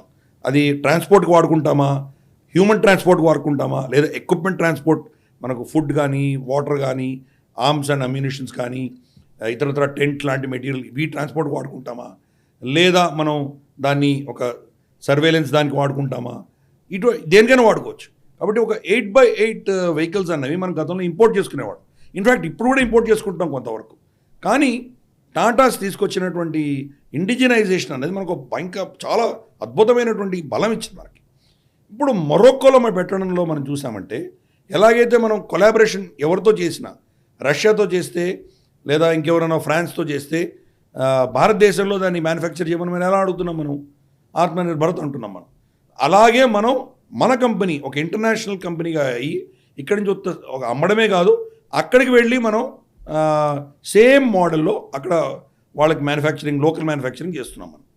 ఇది మనకు టాక్టికల్గా చాలా పెద్ద అడ్వాంటేజ్. ఎందుకంటే ఆఫ్రికన్ కాంటినెంట్లో ఒక మ్యానుఫ్యాక్చరింగ్ పెడుతున్నాం మనం. దాంతో మనకు ఆఫ్రికన్ మార్కెట్ని మనం మెల్లిమెల్లిగా ఎక్స్పోర్ట్ మార్కెట్కి మనం తీసుకురావచ్చు. మన ఫోకస్ అంతా కూడా చూస్తే ఇప్పుడు ఎన్నో ఆఫ్రికన్ కౌన్సిలేట్స్లో భారతీయ రాయబారి ఆఫీసులలో డిఫెన్స్ అటాచీలను పెట్టాం మనం. డిఫెన్స్ అటాచీలు ఎందుకు పెట్టాం మనం? ఎందుకంటే ఒక మార్కెట్ డెవలప్ చేస్తున్నాం, ఆఫ్రికాకి ఎక్కువ అమ్మే ప్రయత్నం చేస్తున్నాం. అంటే పెద్ద పెద్ద దేశాలు ఏవైతే ఉన్నాయో అక్కడ వాళ్ళ ఫోకస్ ఎలా ఉన్నా కానీ కూడా మన ఫోకస్ అంతా కూడా ఈ యొక్క దేశాలు ఏవైతే ఉన్నాయో అవి గతంలో రష్యా మీద కానీ అమెరికా మీద కానీ హెవీలో డిపెండ్ అయి ఉండేవాళ్ళు. వాళ్లకు అంతంత కాస్ట్ ఎక్కువ ఉండేది, వీళ్ళని వాడుకున్నారు పావులుగా, వాళ్ళకి ఆల్టర్నేట్ లేకుండా పోయింది. మనమేంటి, ఏమి నో స్ట్రింగ్స్ అటాచ్డ్, వాళ్ళని మనం ఏం కోరట్లేదు. ఒక విధమైనటువంటి మన ఇన్ఫ్లుయెన్స్ అక్కడ తీసుకొచ్చే ప్రయత్నం మనం చేస్తున్నాం. అందుకని టాటా మొరాకో డీల్ అన్నది ఒక ఫుట్ హోల్డ్, ఆఫ్రికాలో మనం ఒక కాలు పెట్టాం అక్కడ. కాబట్టి ఆఫ్రికాలో ఎన్నో దేశాలకి అక్కడి నుంచి మ్యానుఫ్యాక్చర్ అయ్యి వెళ్తాయి. ప్రస్తుతానికి 150 దాకా ఈ యొక్క కంపెనీ అక్కడ మొరాకోలో పెట్టబోయే కంపెనీ వాళ్ళ మొరాక్కన్ ఆర్మ్డ్ ఫోర్సెస్కి 8x8 సప్లై చేస్తారంటున్నారు. ఒకసారి ఎస్టాబ్లిష్మెంట్ పెట్టిన తర్వాత అక్కడ ఆగిపోతాము మనం. ఈవెన్ మొరాకో ఆర్మ్డ్ ఫోర్సెస్కి బహుశా 400 దాకా అవసరం ఉంటుందేమో అని చెప్తున్నారు. ఆబ్వియస్లీ ఇంకా అది మనకు ఒక ఫోర్స్ మల్టిప్లయర్ కాబట్టి చుట్టుపక్కల దేశాలకు సప్లై చేస్తాం. ఇప్పుడు సాహిల్ రీజన్ చాలా సెన్సిటివ్ అయిపోయింది. అక్కడ మనం చూస్తే బుర్కినా ఫాసో, నైజర్, ఇటువంటివన్నీ కూడా మనం కంప్లీట్గా ఒక సపరేట్ నేటో లాంటి అలయన్స్ పెట్టుకున్నారు. యాంటీ వెస్ట్ తయారయ్యారు. సో అమెరికన్, ఫ్రెంచ్ ఎక్విప్మెంట్ వాళ్ళ దగ్గర రాదు. మరి రష్యా ఈరోజు యుద్ధం చేస్తుంది, వాళ్ళు సప్లై చేయగలరో లేదో తెలియదు. సో భారతదేశం అనేది ఒక రిలయబుల్ పార్ట్నర్ అయ్యేటువంటి అద్భుతమైన అవకాశం ఉంది. దాని దృష్ట్యానే మనం ఈ ప్రాజెక్ట్ చేస్తున్నాం. ప్రైవేట్ కంపెనీ చేస్తుంది, భారత ప్రభుత్వం వెళ్తే కనుక దాని ఇబ్బందులు రావచ్చు డిప్లొమాటిక్గా. అందుకని మనం వీఆర్ ఎంకరేజింగ్, మన ప్రైవేట్ ఇండస్ట్రీని ఎంకరేజ్ చేస్తున్నాం. Correct sir. ఎందుకంటే మీరు అన్నట్టుగా ఎగ్జాక్ట్లీ ఆఫ్రికాను మనం ఎంత దృష్టిలో పెట్టుకుని మనం అక్కడ డిఫెన్స్ అటాచర్ని పంపించామంటే, గతంలో మనం హెచ్ఏఎల్ యాక్చువల్లీ ఈజిప్ట్లోనే పెట్టాలని అనుకుంది. ఎందుకంటే ఈజిప్ట్లో కనుక పెట్టినట్టయితే హెచ్ఏఎల్ మనం ఏవైతే ఎయిర్ క్రాఫ్ట్లు ఉన్నాయో అవి అక్కడ మ్యానుఫ్యాక్చర్ చేసి ఆఫ్రికన్ దేశాలకు ఇవ్వాలని అనుకున్నాం. బట్ ఏదైతే హెచ్ఏఎల్ ఇంకా పైప్ లైన్లో ఉందా మరి ఏంటో తెలియదు, కరెంట్లీ దాని గురించి అప్డేట్ లేదు. హెచ్ఏఎల్ ఇంకా డిలేలో ఉన్నది, టాటా చేసేసారు. యాక్చువల్లీ మీరు అన్నట్టుగా రియల్లీ టాటాస్ మాత్రమే చేయగలరు ఇది. రైట్. అంటే ఆఫ్కోర్స్ టాటాస్ ఓన్లీ 8x8 మాత్రమే ఫోకస్ చేశారు. హెచ్ఏఎల్ ఇంకా పెద్దవి, తేజస్ లాంటివి చేయాలి. కాబట్టి మనకు తెలుసు, అమెరికా మనం డిస్కస్ కూడా చేసుకున్నాం లాస్ట్ డిఫెన్స్ రౌండప్లో. F404, 414 ఈ ఇంజిన్స్ సప్లై డిలే అయింది. కాబట్టి ఇంకా మన ఆర్మ్డ్ ఫోర్సెస్కి, మన ఎయిర్ ఫోర్స్కి మనం ఇవ్వలేకపోతున్నాం. ఇది అయిన తర్వాత Egypt is very much on the radar. ఇటు ఈజిప్టు, ఇటు సైడ్ సౌత్ ఈస్ట్ ఏషియాలో మోస్ట్లీ ఇండోనేషియా ఉండొచ్చు, మనకు ఇండోనేషియా కానీ లేదా మనకు వియట్నాం కానీ ఉండొచ్చు. కాబట్టి ఈ ఇండస్ట్రీని అంతా క్యాప్చర్ చేసే ప్రయత్నం మనం చేస్తున్నాం. కాబట్టి Egypt will be on our radar. అలాగే 2-3 దేశాల్లో ఈరోజు టాటాస్ చేశారు, ఇంకేదో మేబీ రిలయన్స్ డిఫెన్స్ వాళ్ళు ఏదైనా కొన్ని పెట్టచ్చు. ఇట్లా మనం మల్టిపుల్ స్ట్రాటజీగా పెట్టుకుంటున్నాం. రేపటి రోజు మన ఇండస్ట్రీ మీద దాడి జరిగినా మనకు కావాల్సిన అక్కడి నుంచి కూడా మ్యానుఫ్యాక్చర్ చేసి తీసుకురావడానికి మనం ఒక స్ట్రాటజీగా మన డీరిస్క్ చేసుకుంటున్నాం. అందుకని ఇది అద్భుతమైనటువంటి మన శక్తి ప్రపంచానికి చూపించే దిశగా మనం టాటాస్ అందరినీ అభినందించాలి. Right sir.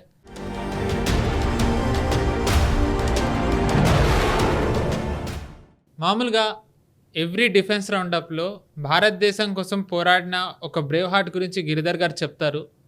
భారతదేశ సార్వభౌమత్వం కోసం ఎంతోమంది పోరాడారు. దాంట్లో కొంతమంది అమరులయ్యారు, కొంతమంది నిజానికి గాయాలతో బయటపడ్డారు.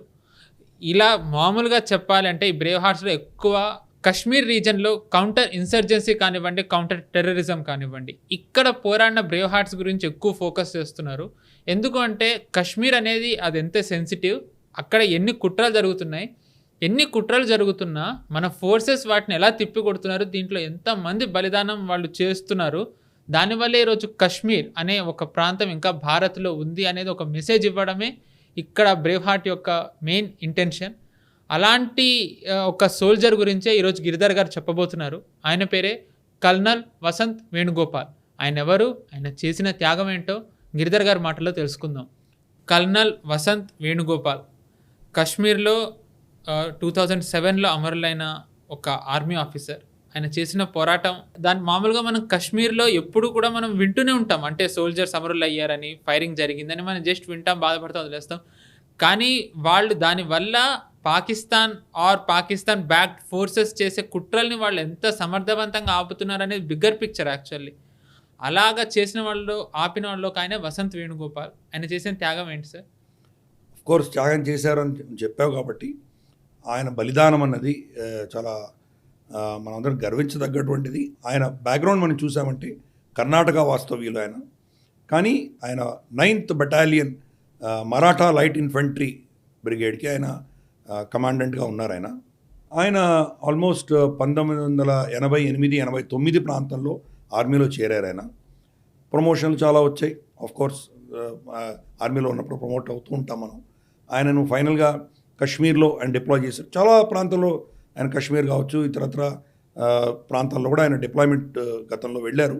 కానీ ఊడి సెక్టర్లో ఆయన డిప్లాయ్ చేసినప్పుడు 2006లో ఆయన అక్కడ ఈ యొక్క కమాండ్ టేక్ ఓవర్ చేశారు. ఆయన ఊడి అన్నది మనకు తెలుసు, చాలా సెన్సిటివ్ పాయింట్. అది లైన్ ఆఫ్ కంట్రోల్ దగ్గర ఉంటుంది. అది నేను సాయి ఊడి కూడా వెళ్ళొచ్చాము మేము. ఊడి అన్నది అక్కడ మనకు సో కాల్డ్ అమన్ సేతు ఉంటుంది అక్కడ. మరి దాని అప్పటి కాంగ్రెస్ ప్రభుత్వాలు అమన్ సేతు అని పెట్టారు. ఏదో మనకి పాకిస్తాన్కి ఏదో మైత్రి ఉన్నట్టు మైత్రి ఫ్రెండ్షిప్ బ్రిడ్జ్ అని పేరు పెట్టారు. దరిద్రం అది. మెజారిటీ ఇన్ఫిల్ట్రేషన్ అక్కడి నుంచే జరుగుతుంది. అక్కడ నాలా కిషన్ గంగా వెళుతుంది. అక్కడ ఉన్నటువంటి ప్రాంతం అంతా కూడా అడవులతో నిండి ఉంటుంది. కొండ ప్రాంతము, వాగులు ఉంటాయి. కాబట్టి చాలా సునాయాసంగా వాళ్ళు తప్పించుకురావచ్చు. ఎంత గ్రిడ్ పెట్టినా తప్పించుకురావచ్చు. రోడ్డు పక్కన ఈ నది వెళ్తుంటే నదికి అటు సైడు వాళ్ళ కబ్జాలో ఉంటుంది. కాబట్టి ఆ ప్రాంతం అంతా కూడా 100% మనం పెట్టుకుని ఉండలేం మనం. ఎక్కడి నుంచో వాళ్ళు దూరి రావచ్చు. ఒక ఇన్ఫిల్ట్రేషన్ అయినటువంటి వాళ్ళ ఒక గ్రూప్ ఆఫ్ పాకిస్తానీస్ వచ్చి అక్కడ ఊడి సెక్టర్లో వాళ్ళు ఒక అడవిలో దాచుకుంటే ఇన్ఫర్మేషన్ రాగానే ఈయన ముందరకు వెళ్ళారు. ఇన్ఫ్యాక్ట్ దీని ముందర నేపథ్యం చూసామంటే తల్లి అడిగింది, ప్రతిదానికి నువ్వే వెళ్ళాలా, మీ సైనికులు వెళ్ళకూడదా అంటే కనుక నా మనుషులు ఎక్కడికి వెళ్తే, నా పిల్లలు ఎక్కడికి వెళ్తే అక్కడ నేను వెళ్తాను అని చెప్పారు. అంటే ఇది ఒక చాలా రిచ్ ట్రెడిషన్ భారతదేశంలో. కమాండింగ్ ఆఫీసర్స్ ఎవరు కూడా వెనకాల కూర్చొని వాళ్ళు ఆర్డర్స్ ఇవ్వరు. వాళ్ళ సైనికులతోటి, వాళ్ళ బెటాలియన్, వాళ్ళ ట్రూప్స్ తోటి ఎక్కడైనా వీళ్ళు ముందుగా ఉంటారు వీళ్ళు. కాబట్టి మనం ఆఫీసర్స్ క్యాజువాలిటీస్ చాలా ఎక్కువ చూస్తాం భారతదేశంలో. అది వాళ్ళకి మారల్ బూస్టింగ్. మమ్మల్ని చంపడానికి వీళ్ళు వెనక నుంచి ఆర్డర్ ఇచ్చి మమ్మల్ని పంపిస్తున్నారు అని ఏ సైడ్ కూడా అనుకోడు. ఎందుకు? వాళ్ళతో పాటే వాళ్ళ ఆఫీసర్ కూడా ఉంటారు. కొల్ల సంతోష్ బాబు గారి విషయం కూడా అదే జరిగింది మనకి. ఆయనని దాడి చేయగానే మా కమాండర్ని మీరు చంపుతారా అని చెప్పి వెనక నుంచి ఆర్డర్స్ కూడా వెయిట్ చేయకుండా వాళ్ళు వెళ్ళి వాళ్ళని దాడి చేసి కూరలను తెంపినట్టు తెంపేశారు చైనీస్ని.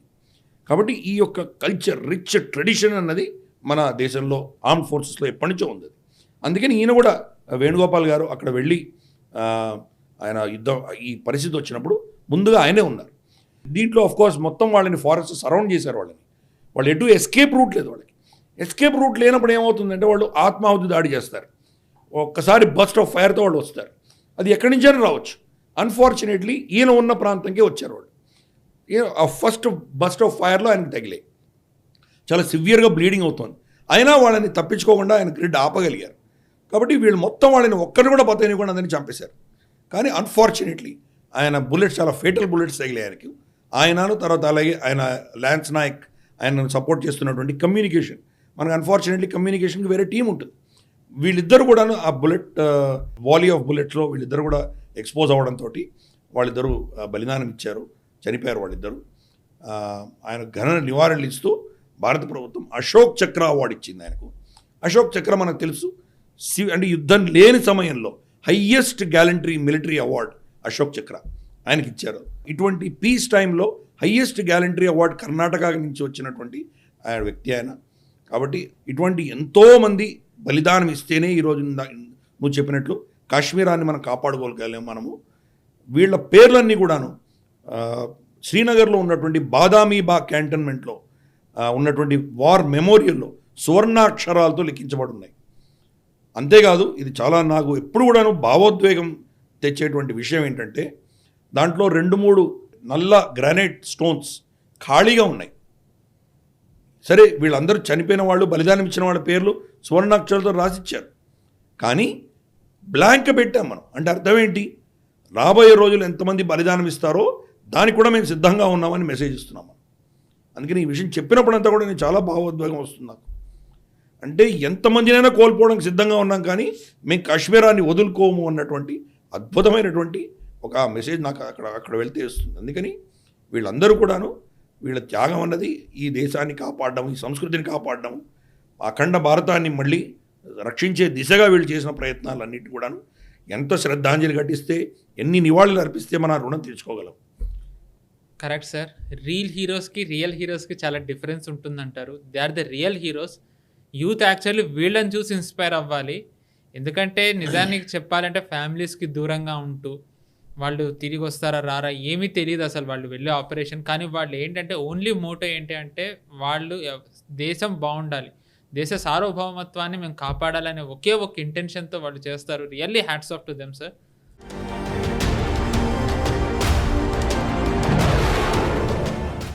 ప్రతి వారం డిఫెన్స్ రౌండప్లో ఒక ఇండిజినస్ అంటే భారతదేశంలోనే తయారైన ఒక ఆయుధం గురించి గిరిధర్ గారు చెప్తూ ఉంటారు.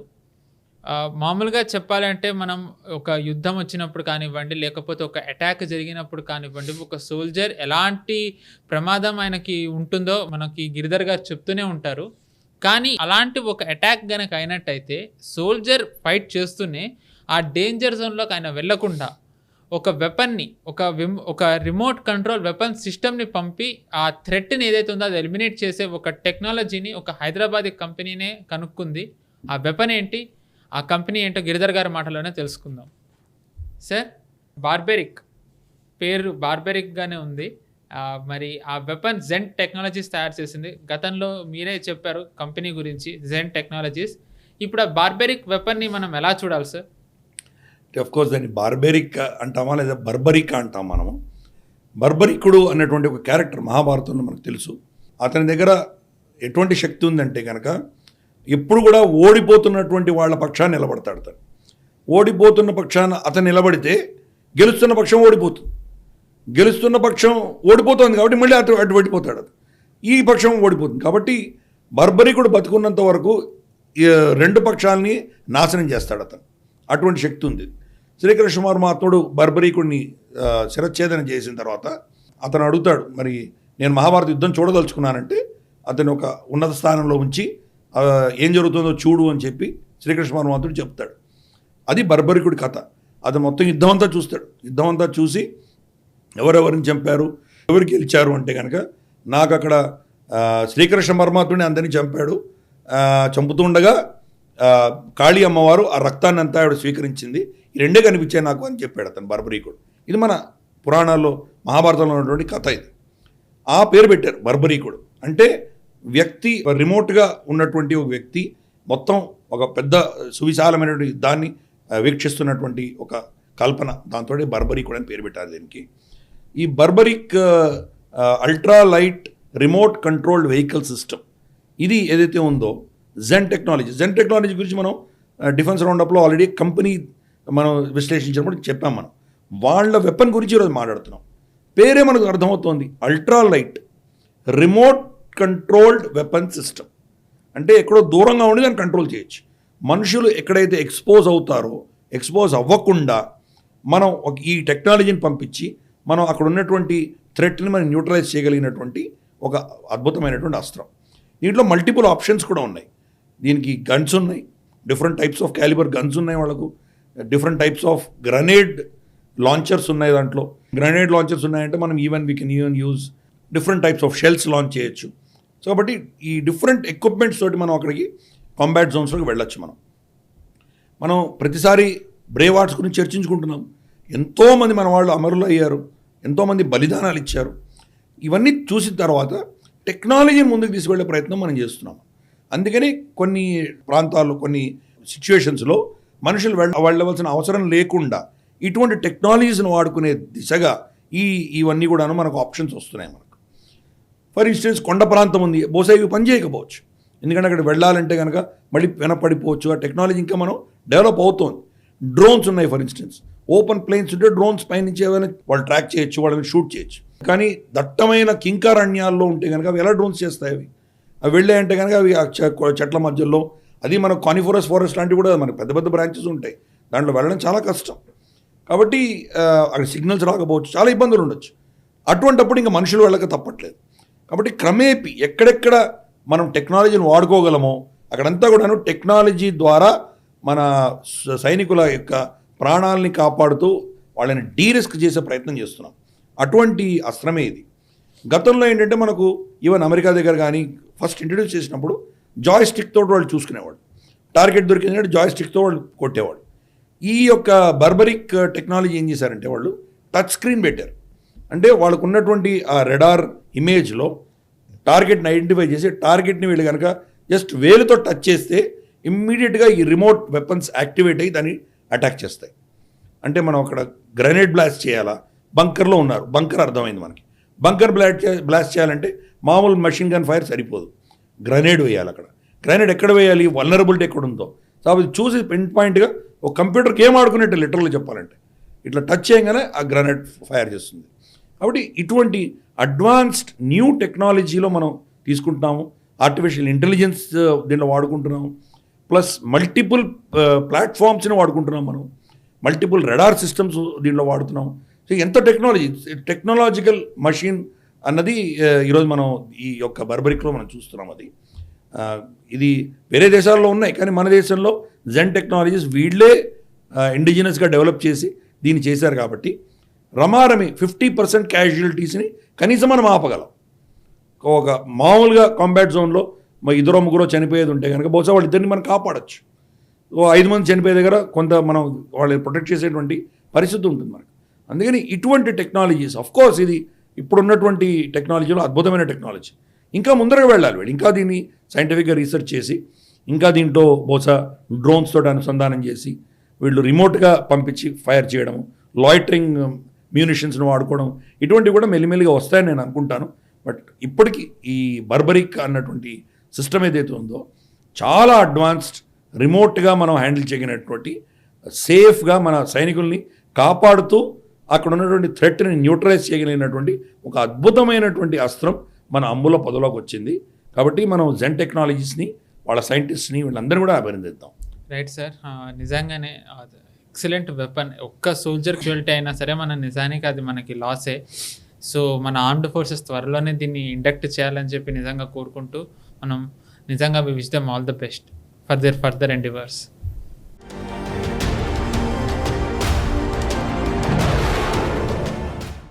ప్రతి వారం డిఫెన్స్ రౌండప్లో భారతదేశంలో ఒక ఇండిజినస్ డిఫెన్స్ కంపెనీ గురించి గిరిధర్ గారు చెప్తూ ఉంటారు. అంటే మామూలుగా మనం ఇండియన్ ఆర్మ్డ్ ఫోర్సెస్కి వచ్చే వెపన్స్ ఏంటి అంటే ఫ్రాన్స్ కంపెనీనా, అమెరికన్ కంపెనీనా, రష్యానా, ఇజ్రాయిలా అని అంటాం. కానీ ఈ మధ్యకాలంలో చూసినట్టయితే పెద్ద పెద్ద అదానీ, రిలయన్స్, టాటానే కాకుండా ఎన్నో చిన్న చిన్న కంపెనీస్ కూడా ఎమర్జ్ అయ్యి వాళ్ళు మన ఆర్మ్డ్ ఫోర్సెస్కి కావాల్సిన ఎవ్రీ కైండ్ ఆఫ్ వెపన్ కానివ్వండి, టెక్నాలజీ కానివ్వండి, ఏ రకమైన ఎక్విప్మెంట్ అయినా వాళ్ళు ప్రొవైడ్ చేయగల ఒక కెపాసిటీని వాళ్ళు తయారు చేసుకుంటున్నారు. అలాంటి ఒక కంపెనీనే వేదా ఏరోనాటిక్స్. ఆ కంపెనీ ఏ ఫీల్డ్లో వాళ్ళు మ్యానుఫ్యాక్చరింగ్ చేస్తున్నారో గిరిధర్ గారి మాటల్లో తెలుసుకుందాం. సార్, వేదా ఏరోనాటిక్స్ వీళ్ళు స్పెషాలిటీ ఏ ఫీల్డ్లో ఉంది సార్? అంటే అఫ్కోర్స్ ఇటువంటి కంపెనీస్ వచ్చినప్పుడు మల్టిపుల్ స్పెషాలిటీస్ పెట్టుకుంటారు వాళ్ళు. మోస్ట్ ఇంపార్టెంట్ ఏంటంటే ఫ్లైట్స్కి, శాటిలైట్స్కి మధ్యలో ఫ్లైట్స్ చాలా తొందరగా వెళ్ళిపోతాయి. వెళ్ళిపోయి అంటే కనుక వాళ్ళు కింద గ్రౌండ్ లెవెల్ ఏం జరుగుతోంది వాళ్ళు ఒకసారి చూసి వెళ్ళిపోవచ్చు. శాటిలైట్ ట్రాకింగ్లో వాళ్ళకి కొన్ని లిమిటేషన్స్ ఉంటాయి. ఈ రెండు కాకుండా కొంత మనకు మధ్యలో ఈ గ్యాప్ ఏదైతే ఉంది, ఇన్ఫర్మేషన్ గ్యాప్, దానిని పూడ్చే దిశగా వీళ్ళు వేదా ఏరోనాటిక్స్ అన్న కంపెనీ వీళ్ళు దీని మీద అద్భుతమైనటువంటి రీసెర్చ్ చేశారు, ప్రోడక్ట్స్ తీసుకొచ్చారు. ఇది నోయిడా బేస్డ్ కంపెనీ, 2020లో స్టార్ట్ అయింది.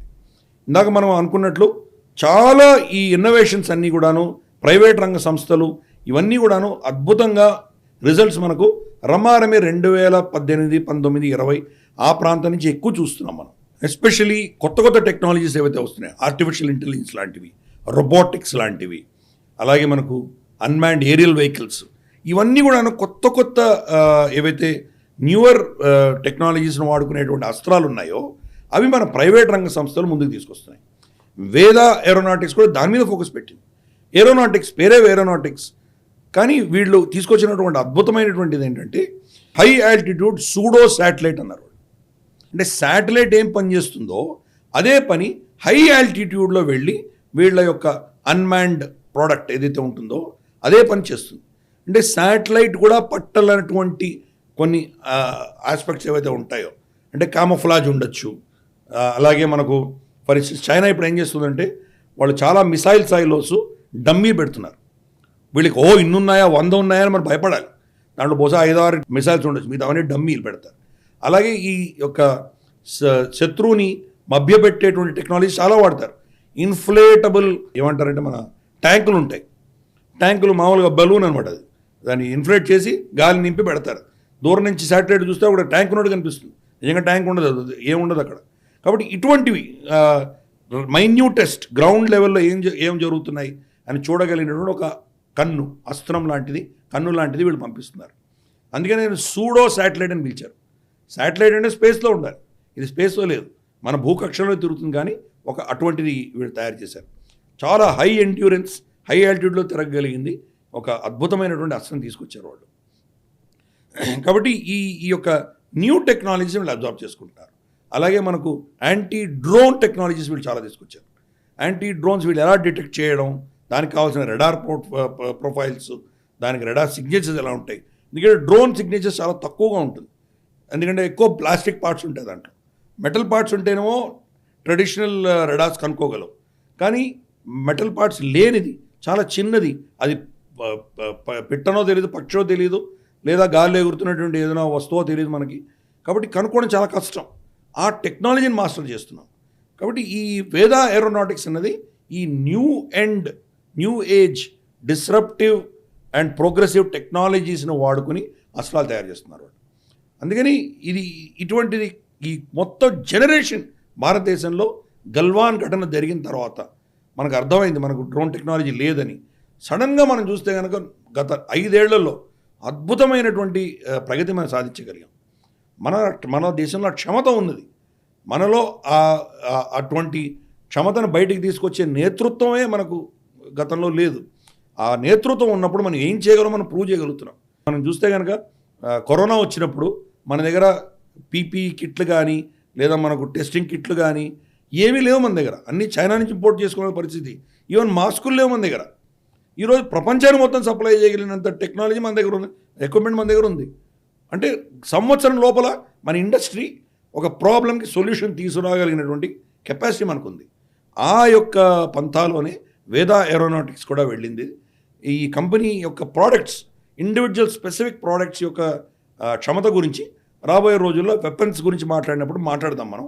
బట్ ఓవరాల్గా ఈ యొక్క కొత్త టెక్నాలజీస్ని వీళ్ళు అనుసంధానం చేసుకుంటూ దాన్ని వాడుకుంటూ ప్రపంచంలో ఉన్నటువంటి కొత్త టెక్నాలజీస్ ధీటుగా వీళ్ళు ప్రోడక్ట్స్ తీసుకొస్తున్నారు. కాబట్టి ఈ గుప్తా బ్రదర్స్ ఎవరైతే స్టార్ట్ చేశారో నోయిడాలో, వాళ్లకు వాళ్ళ టీంకి ఆ కంపెనీకి మనం అభినందనలు తెలుపుదాము. ఇటువంటివి ఇంకా ఆవిష్కరణలు తీసుకురావాలి. రాబోయే రోజుల్లో ప్రపంచంలో ఉన్నటువంటి అగ్రదేశాలన్నిటి కూడా మేమేమీ తీసిపోలేదు అని ధీటుగా వీళ్ళు కూడా చాలా ప్రోడక్ట్స్ తీసుకొచ్చి మన ఆర్మ్డ్ ఫోర్సెస్కి వాళ్ళు సాయం చేస్తారని మనం భావిద్దాం. Right sir. అలాగే మన ఆర్మ్డ్ ఫోర్సెస్ కూడా త్వరలోనే వీళ్ళవి ఏమన్నా ప్రోడక్ట్స్ ఏవైతే మీరు ఇప్పుడు చెప్పారో యాంటీ డ్రోన్స్ కానివ్వండి, సూడో శాటిలైట్, అవి ఇండక్ట్ చేస్తారు మన ఫోర్సెస్లో అని చెప్పి త్వరలో వాళ్ళ కోరుకుంటూ వాళ్ళకి hearty wishes for their future and divorce. చూసారు కదా, ఇది వాళ్ళ డిఫెన్స్ రౌండప్. ఇవాళ డిఫెన్స్ రౌండప్ ఎలా అనిపించిందో కామెంట్స్ రూపంలో మాకు తెలియజేయండి. నేషనల్ స్టెప్ ఛానల్ని సబ్స్క్రైబ్ చేయండి, వీడియోస్ని లైక్ చేయండి. వచ్చే డిఫెన్స్ రౌండప్లో మళ్ళీ కలుసుకుందాం. నమస్తే. ఈ వీడియో మీకు నచ్చినట్టయితే లైక్ చేయండి, 10 మందికి షేర్ చేయండి. అలాగే కామెంట్ల రూపంలో మీ అభిప్రాయాలను మాతో పంచుకోండి. Nationalist hub group of channels ను సబ్స్క్రైబ్ చేసుకుని తెలుగునాట జాతీయవాద జర్నలిజాన్ని ప్రోత్సహించండి. ఈ వీడియో కింద ఉన్న బెల్ ఐకాన్ పై క్లిక్ చేయడం మర్చిపోవద్దు.